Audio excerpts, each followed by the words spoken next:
let's take a minute to reflect and include a couple phrases in the chat. Building bridges, model Christ as portrayed in the Gospel of John. Growing is good but hard. Misinformation. Learning together, showing the true moral majority.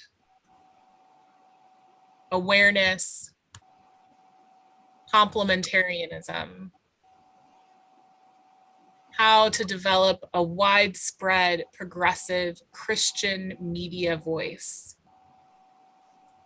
Listening to all sides.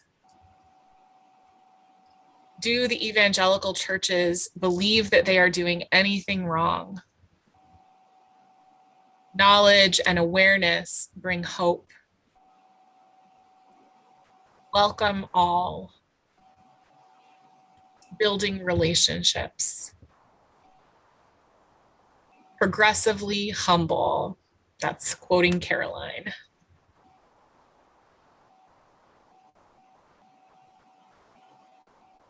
Thank you all. So this is our last week together. And throughout our 4 weeks, one of the themes that's continued to come up is like, what do we do? Like, we have this information now. We have our eyes open a little bit more to things that are happening in our country. What do we do?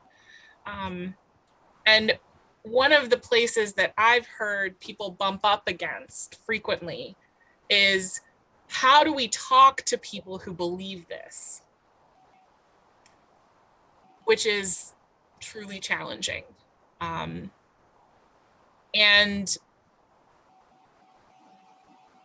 I think that I am not sure that there is anything we can do to convince someone who is on board with this worldview that is incorrect. It's probably futile to attempt that, but that doesn't mean that maintaining relationship with people who are swept up in this is futile. That we can be in relationship with people with this worldview in a way that opens up the possibility for them to get out. You know, like, if we continue to be safe, compassionate, understanding people who express genuine curiosity about their lives, and are responsive to their needs when those arise, I think that communicates to people that there's a soft landing place if they ever do reach the realization that they are caught up in something that they don't want to be a part of. But that realization isn't something that we can make happen. And that's something that I've learned in part from experts in cults, the people who are experts in how people who are in cults get out. It's almost never because someone who loves them convinces them that the cult is wrong. It is often because they remember that people in their families or in their lives before the cult treated them with a kindness that they are no longer experiencing from their new community. And the memory of that kindness gives them the courage to leave a worldview that feels like a place they're stuck in. Michelle, I see your hand raised.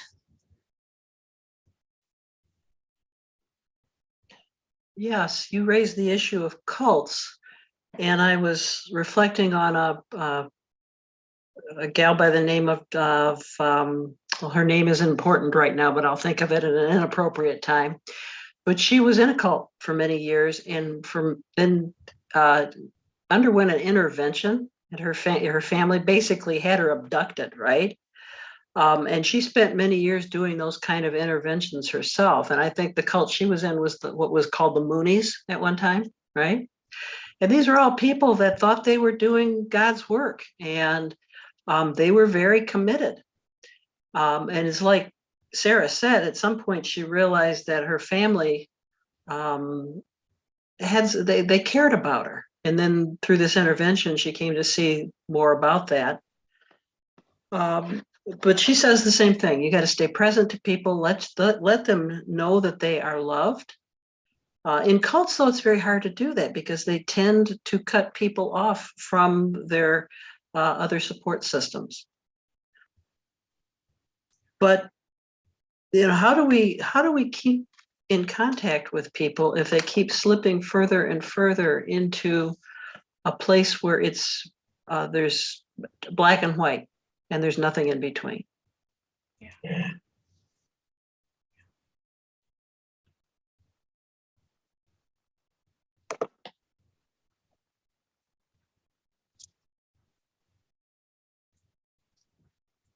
One of the things we were saying in our group was, well, I was saying, I'll claim this, that it feels like there's sort of a brittleness within other sort of white evangelical, right wing, whatever labels we want to put on it, but an inability, an unwillingness to learn, that like this is the way it is.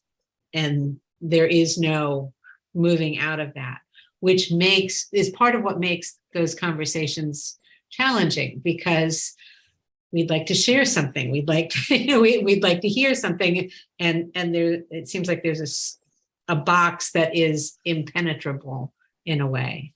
I wonder if it would be helpful, and I say this sort of based on my chaplain experience, but to consider the fact that they think the same of us,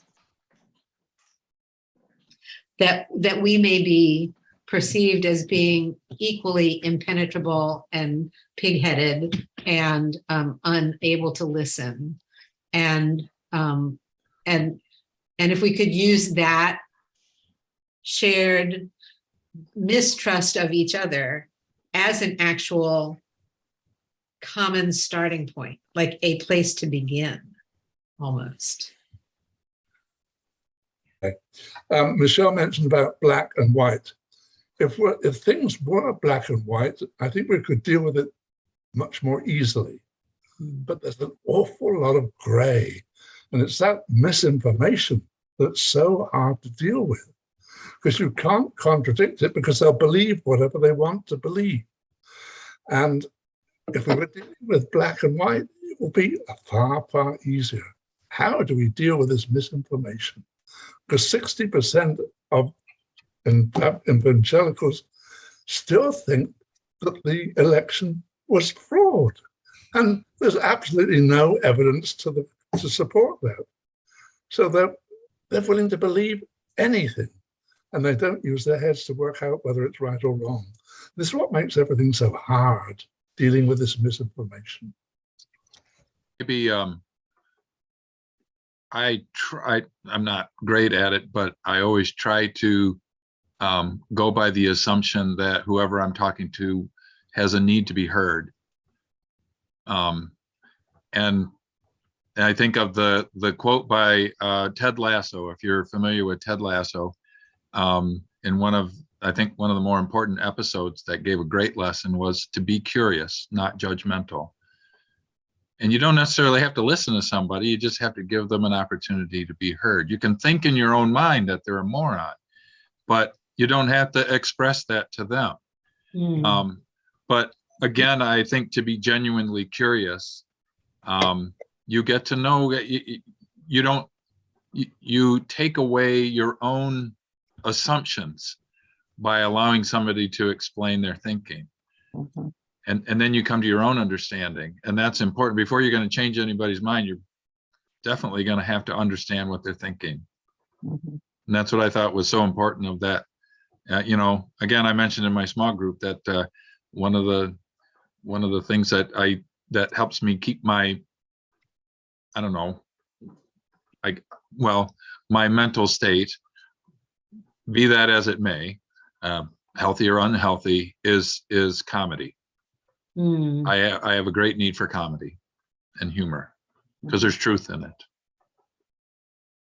Yeah. Deb, I saw your hand up. Yeah, Margie, I think you're also, you keep talking about your sister and how terrible that is with her back and forth and how frustrating that is for you. Not terrible, but frustrating.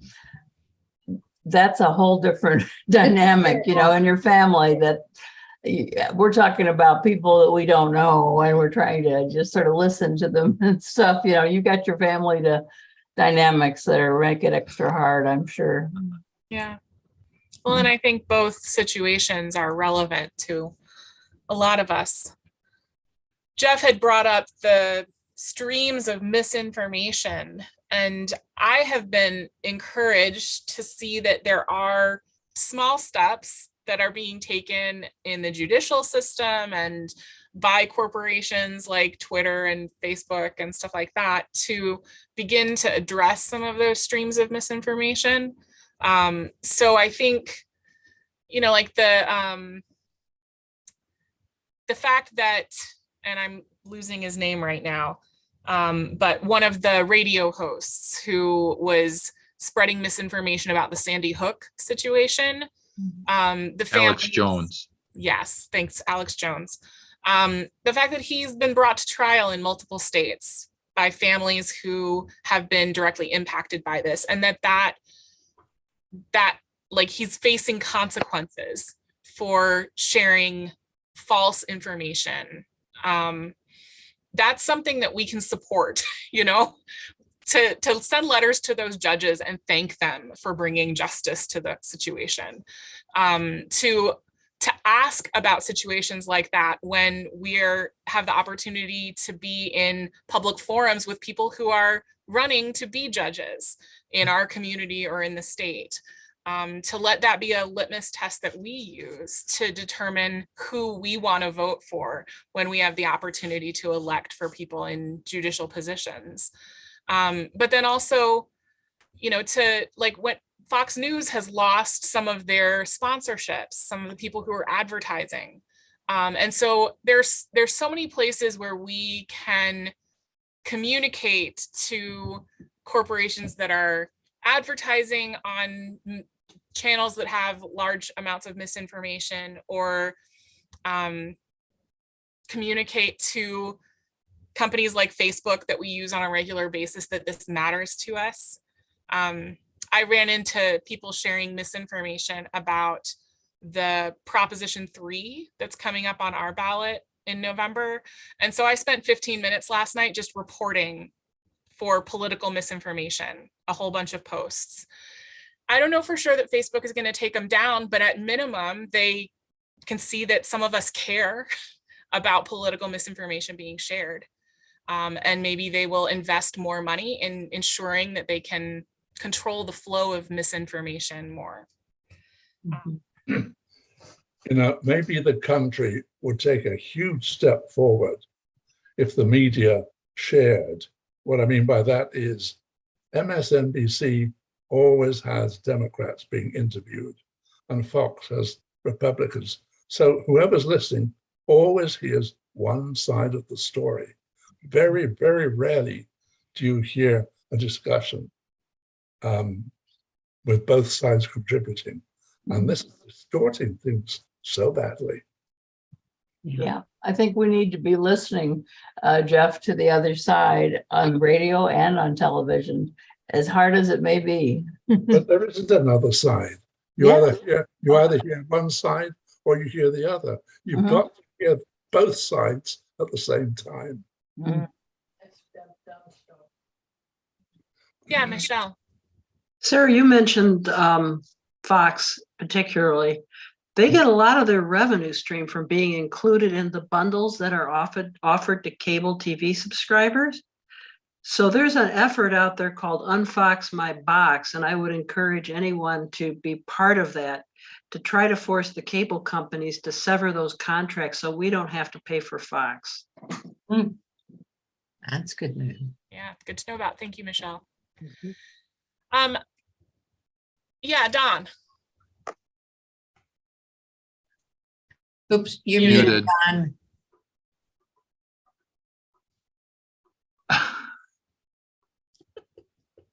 There. Sorry. Yeah, I'm sorry. Fox has kind of backed off of some of the hardline things that they were saying and maybe backtracking a little bit on their lies. But what has happened, and I've seen this on Facebook, people that I'm friends with on the other end, they're leaving Fox. They're going to One American News, or they're going to Newsmax. They're just shifting away to more conservative areas. Mm.